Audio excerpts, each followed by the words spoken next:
कालांश को स्वागत। आज आम पंचम श्रेणी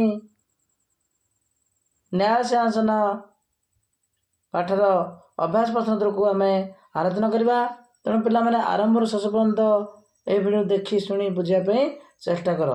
तेरे पिला माने आस यही पाठटी को आम यही पाठर प्रश्नोत्तर को आम आलोचना करवा।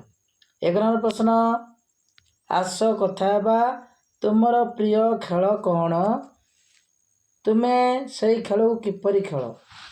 पिला माने को निज पसंदर खेल को आम लिखा। तथापि मु लिखि दूची मोर प्रिय खेल हूँ क्रिकेट।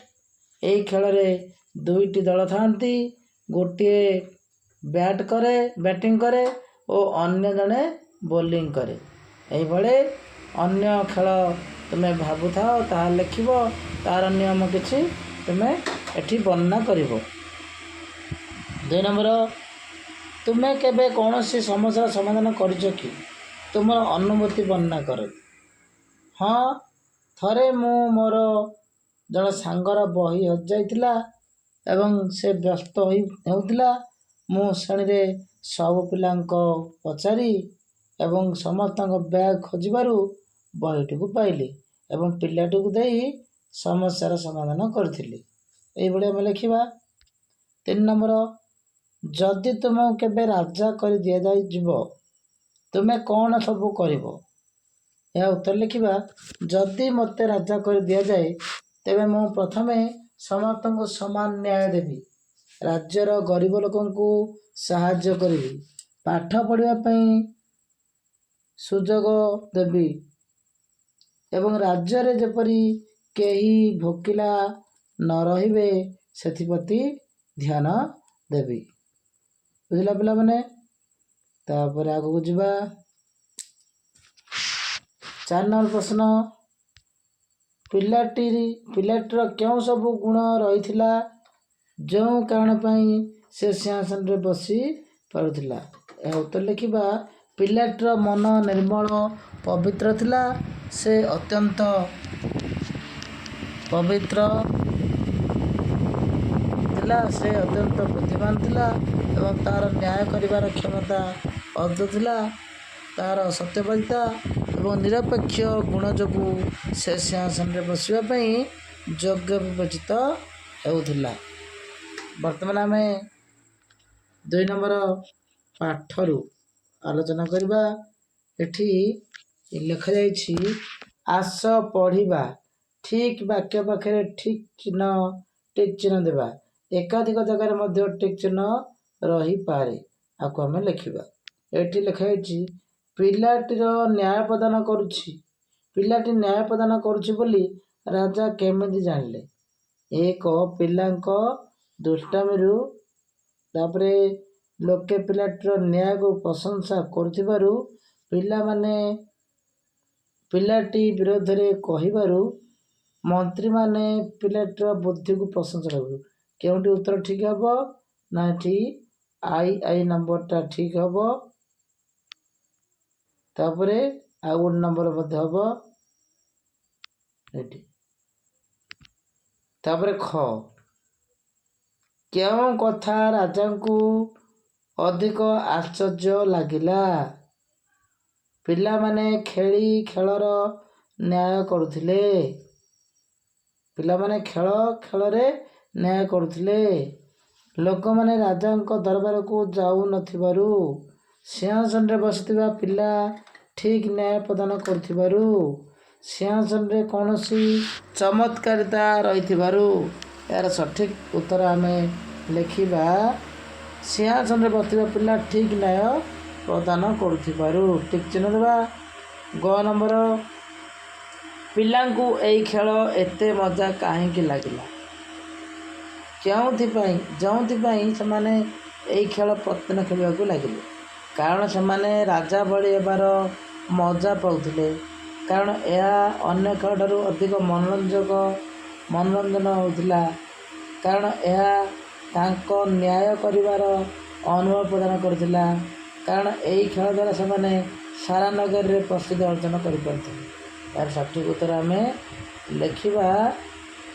1 नंबर आई, कारण सेमाने ରାଜା ଭଳି ହେବାର ମଜା ପାଉଥିଲେ। ତାପରେ ଘ ନମ୍ବର ଯିବା। ରାଜା କାହିଁକି ଉପବାସ ଓ ପ୍ରାୟଶ୍ଚିତ କଲେ?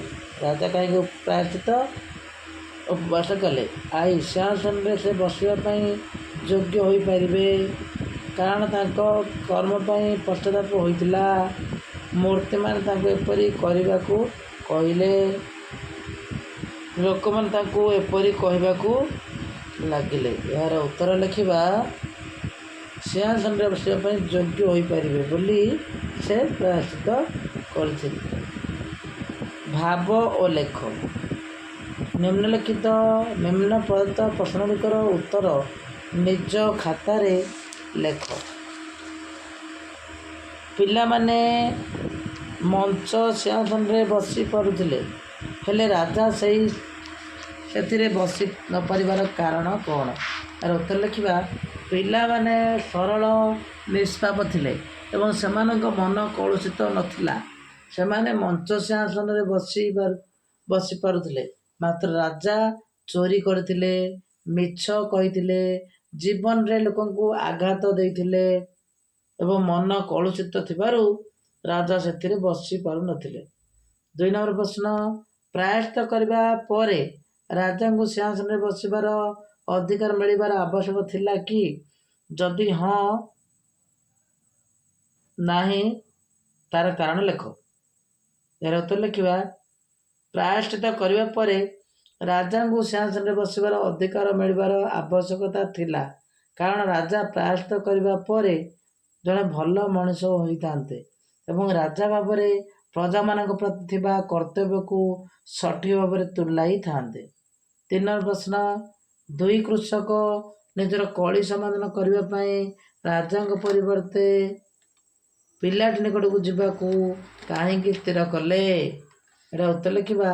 2 କୃଷକ ନିଜର କଳିର ସମାଧାନ କରିବା ପାଇଁ ରାଜାଙ୍କ ପରିବର୍ତ୍ତେ ପିଲାଟି ନିକଟକୁ ଯିବାକୁ ସ୍ଥିର କଲେ, କାରଣ ପିଲାଟି ମଞ୍ଚ ସିଂହାସନ ଉପରେ ବସି ସମସ୍ତଙ୍କ ଅଭିଯୋଗ ଶୁଣେ ଏବଂ ତୁରନ୍ତ ସମସ୍ତଙ୍କୁ ଖୁସି କଲା ଭଳି ଫଇସଲା ଶୁଣାଇଥାଏ। ଉତ୍ତର ଲେଖିବା। 4 ଚତୁର୍ଥ ମୂର୍ତ୍ତି ସିଂହାସନ ସହିତ କାହିଁକି ଆକାଶକୁ ଉଡ଼ିଗଲା? ଏହାର ଉତ୍ତର ଲେଖିବା। ପୂଜାର୍ଚ୍ଚନା ଶେଷ କରି ରାଜା ଯେତେବେଳେ ସିଂହାସନରେ ବସିବାକୁ ଉଦ୍ୟମ କଲେ, ଚତୁର୍ଥ ପୁତଳିକା ବାହାରି କହିଲା, ରହିଯାଆନ୍ତୁ ରାଜା, ଯେଉଁ ପିଲା ଏ ସିଂହାସନରେ ବସୁଥିଲା ସେ ଅତ୍ୟନ୍ତ ସରଳ ନିଷ୍ପାପ ଥିଲା। ତୁମେ ଯଦି ନିଜକୁ ଯୋଗ୍ୟ ବୋଲି ଭାବୁଛ, ତେବେ ସିଂହାସନରେ ବସିପାର।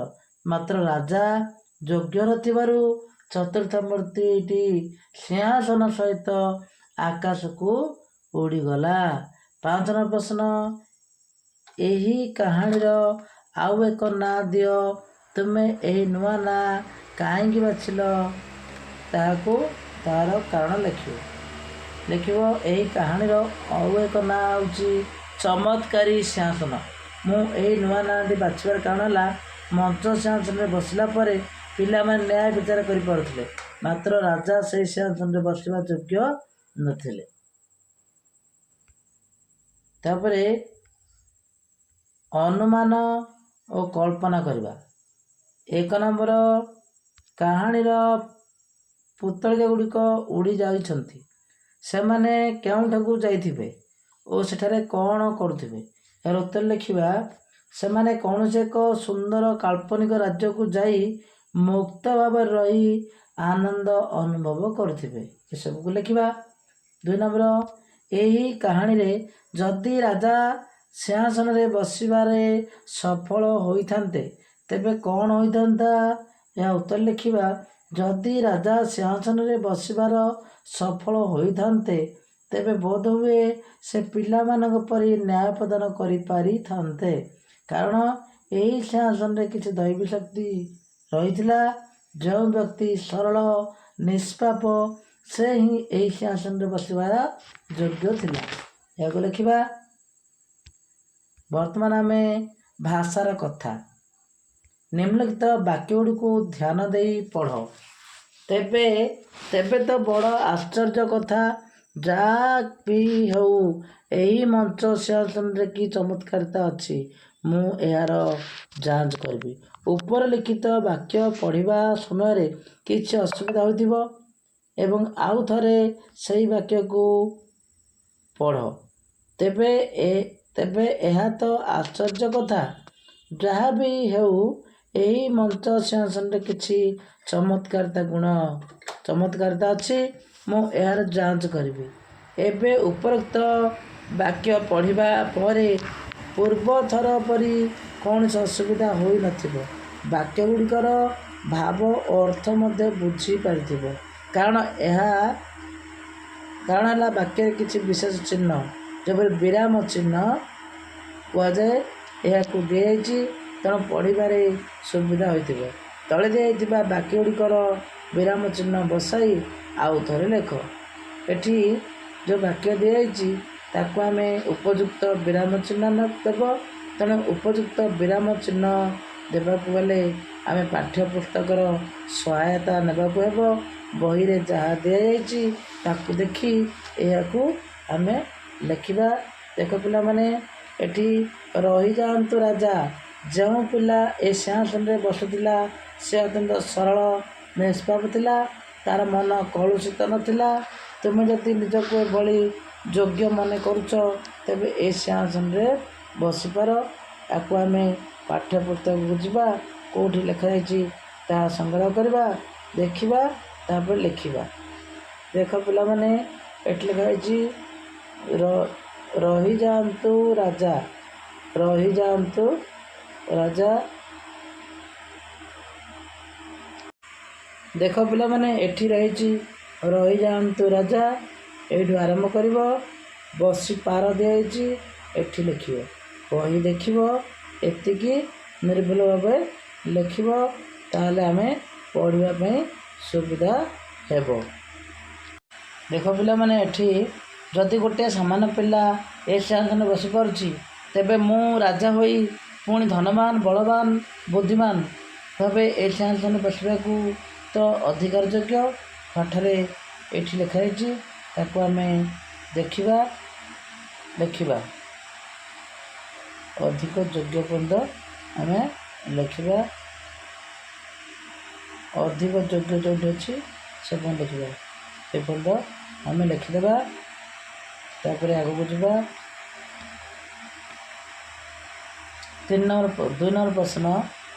2 ନମ୍ବର ପ୍ରଶ୍ନ।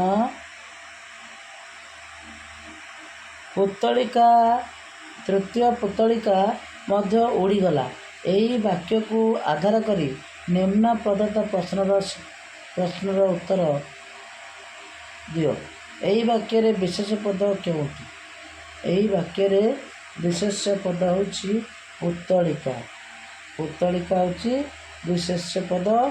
ଲେଖିବା ପୁତଳିକା ବିଶେଷ ପଦ। ଏଥିରେ କେଉଁ ଦୁଇଟି ବିଶେଷ ପଦର ବିଶେଷଣ ଭାବେ ବ୍ୟବହୃତ ହୋଇଛି? ଏହା ଲେଖିବା ତୃତୀୟ ପୁତଳିକା ବିଶେଷଣ ରୂପ। ତୃତୀୟ ହେଉଛି ବିଶେଷଣ ରୂପ, ଲେଖିଦେବା। ତାପରେ 3 ନମ୍ବର ପ୍ରଶ୍ନ। ନିମ୍ନ ବାକ୍ୟଗୁଡ଼ିକରୁ ବିଶେଷଣ ପଦଗୁଡ଼ିକୁ ଚିହ୍ନଟ କରି ତା ତଳେ ଗାର ଦିଅ। ଯେପରି ଗୋଟିଏ ଦିନେ ଦଳେ ପିଲା ପଡ଼ିଆରେ ଖେଳୁଥିଲେ। ରେଖାଙ୍କିତ ଶବ୍ଦ ଦୁଇଟିକୁ ଲକ୍ଷ୍ୟ କର। ଏହି ଦୁଇଟି ଶବ୍ଦ ଦିନ ଓ ପିଲା ପୂର୍ବରୁ ବ୍ୟବହୃତ ହୋଇଛି। ଦିନ ଓ ପିଲା ଶବ୍ଦଦ୍ୱୟ ବିଶେଷ୍ୟ ପଦ। ଗୋଟିଏ ବା ଦଳେ ଶବ୍ଦ ଦୁଇଟି ହେଉଛି ବିଶେଷଣ ପଦ। ବିଶେଷ୍ୟ ପଦର ପରିମାଣକୁ ବୁଝାଏ। ସେଠାରେ ଏକ ସୁଦୀର୍ଘ ପଡ଼ିଆ ଥିଲା। ଏଠାରେ ଏକ ସୁଦୀର୍ଘ, ଏହା ପଡ଼ିଆ ବିଶେଷ୍ୟ ପଦର ଗୁଣ ବା ସଂଖ୍ୟାକୁ ବୁଝାଉଛି। ଖ ନମ୍ବର। ଏତେ ଛୋଟ ବୟସରେ ଏମିତି ବୁଦ୍ଧି ରହିବା ଆଶ୍ଚର୍ଯ୍ୟ କଥା। ଏତେ ଛୋଟ, ଏମିତି ଆଶ୍ଚର୍ଯ୍ୟ, ଏସବୁ ହେଉଛି ବିଶେଷ ପଦ। ଗ ନମ୍ବର ପ୍ରଶ୍ନ। ରାଜା ଦେଖିଲେ ଯେ ଏହା ପଥର ନୁହେଁ, ବହୁତ ସୁନ୍ଦର ସିଂହାସନ ଅଟେ। ଏଠି ଲେଖିବା ବହୁତ ସୁନ୍ଦର। ଏହା ସିଂହାସନର ଗୁଣକୁ ବୁଝାଉଛି। ଘ ହଜାର ହଜାର ଏହା ଲୋକ ପଦର ପରିମାଣ ବା ସଂଖ୍ୟାକୁ ବୁଝାଉଛି। ତାପରେ ଆଗକୁ ଯିବା। 4 ନମ୍ବର, ତୁମ ନିକଟରେ ଏମିତି କେଉଁ ବିଶେଷ ଗୁଣ ଦରକାର ଯାହାଦ୍ୱାରା ତୁମେ କାଣ୍ଡ ଥିବା ସିଂହାସନରେ ବସିପାର। ଲେଖିବା। ଏଠି ଆମେ କ'ଣ ପବିତ୍ର ଓ ନିର୍ମଳ ହୃଦୟ ଲେଖିବା। ତୁମ ନିକଟରେ ଏମିତି କେଉଁ ଗୁଣ ବିଶେଷ ଦରକାର ଯାହାଦ୍ୱାରା ତୁମେ କାଣ୍ଡ ଥିବା ସିଂହାସନ ଉପରେ ବସିପାରିବ। ସିଂହାସନରେ ବସିବାକୁ ହେଲେ ଆମକୁ କ'ଣ ଗୁଣ ଆବଶ୍ୟକ ତାକୁ ଆମେ ଏଠି ଲେଖିବା। ଦେଖ, ସିଂହାସନରେ ବସିବା ପବିତ୍ର ନିର୍ମଳ ହୃଦୟ, ପବିତ୍ର ନିର୍ମଳ ହୃଦୟ ଦରକାର।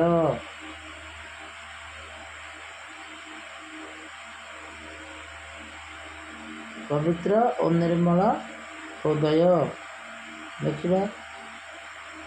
ତାପରେ ଲେଖିବା ନ୍ୟାୟପ୍ରିୟତା, ନ୍ୟାୟପ୍ରିୟତା, ନ୍ୟାୟପ୍ରିୟତା। ତାପରେ ଅନ୍ୟମାନଙ୍କ ପ୍ରତି ଦୟାଭାବ ଦେଖାଇବା, ଦୟାଭାବ ଦେଖାଇବା, ଦୟାଭାବ। ତାପରେ ପରୋପକାରୀ ମନୋଭାବ, ଅନ୍ୟକୁ ସାହାଯ୍ୟ କରିବା, ପରୋପକାରୀ ସାହାଯ୍ୟ କରିବା ହେଲା। ନିଃସ୍ୱାର୍ଥପର, ତାପରେ ନିଃସ୍ୱାର୍ଥପର, ସ୍ୱାର୍ଥ ନଥିବ, ନିଃସ୍ୱାର୍ଥପର। ତାପରେ ଆସିବ ସତ୍ୟବାଦିତା ଗୁଣ, ସତ କହିବା, ସତ୍ୟବାଦିତା ଗୁଣ। ତାପରେ ଧୈର୍ଯ୍ୟ ଓ ସହନଶୀଳତାର ଅଭାବ, ଧୈର୍ଯ୍ୟ ଓ ସହନଶୀଳତା ଏସବୁ ପାଇଁ ଆମେ ସମୟ ଦୃଷ୍ଟି ଦେବା, ତାହେଲେ ସିଂହାସନରେ ବସିପାରିବ। ତାପରେ ଆମେ ପାଠରୁ ଆଗକୁ ଦେଖିବା। ଏଠି ପାଠରୁ ଆଗକୁ କାଣ୍ଡରେ ଗାଁ ଲୋକମାନଙ୍କ ବିଷୟରେ ସେମାନଙ୍କର କଳି ସମାଧାନ କରିବାକୁ ଯେପରି ପିଲାଟି ନିକଟକୁ ଯାଇଥିଲେ, ତୁମେ ସେହିପରି ଠିକ୍ ସମସ୍ୟା ସମାଧାନ ନିମନ୍ତେ କାହା ନିକଟକୁ ଯାଅ, ସେମାନଙ୍କ ନିକଟକୁ କାହିଁକି ଯାଅ, ନିଜ ଖାତାରେ ଲେଖ। ଏହାକୁ ଆମେ ଲେଖିବା।